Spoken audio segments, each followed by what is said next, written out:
নমস্কার বন্ধুরা, ভালোবাসা রান্নাঘরে তোমাদের সবাইকে স্বাগত জানাই। আজকে আমরা আবারও চলে এসেছি একটা নতুন ভিডিও নিয়ে। এই দেখো, আমরা 500 গ্রাম মতো কুমড়ো নিয়ে এসেছি।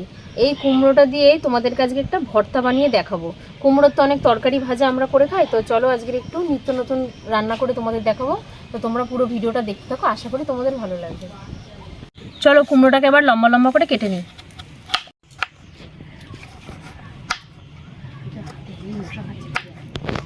এরকমভাবে পিস পিস করে আমরা কেটে নিয়েছি।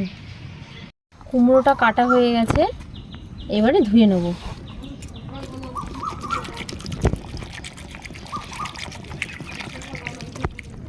কড়াইটা গরম হয়ে গেছে, এইবারে দিয়ে দেবো সামান্য পরিমাণে তেল। তেলটা গরম হয়ে গেছে, এবারে দিয়ে দেবো 4টে শুকনো লঙ্কা।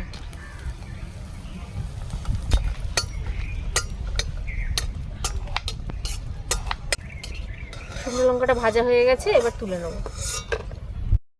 রসুন কটা একটু ভেজে নেব। রসুনটা ভাজা হয়ে গেছে, এবার তুলে নেব। দিয়ে দেবো পেঁয়াজ।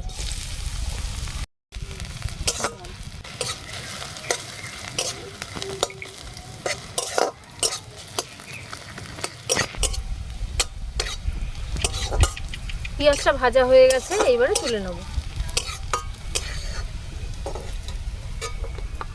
দিয়ে দেবো কালো জিরে ফোড়ন।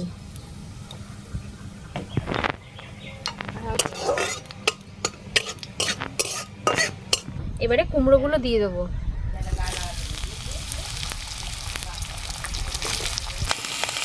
দিয়ে দেবো নুন।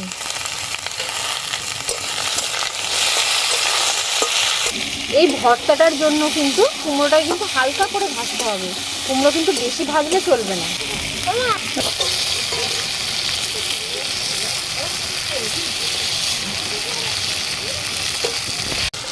কুমড়োগুলো ভাজা হয়ে গেছে, এইবার তুলে নেব। সামান্য পরিমাণে নুন দিয়ে আগে শুকনো লঙ্কা আর রসুনটাকে ভালো করে মেখে নেব।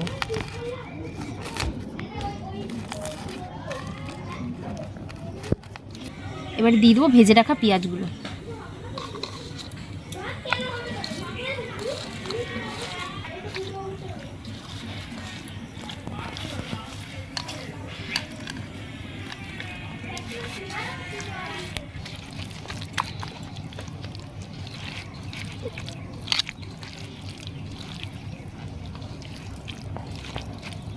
এবারে উপর থেকে সামান্য পরিমাণে লেবুর রস দিয়ে দেবো। দেখো বন্ধুরা, আমাদের কুমড়োর ভর্তা কিন্তু রেডি। তো তোমরা আমাদের পুরো ভিডিওটা দেখো, আশা করি তোমাদের ভালো লাগবে। আর আমাদের ভিডিওটা কেমন লাগছে তোমরা অবশ্যই কমেন্ট করে জানিও। তো আজকের ভিডিওটা এই পর্যন্তই, আবার আসছি পরবর্তী একটা নতুন ভিডিও নিয়ে।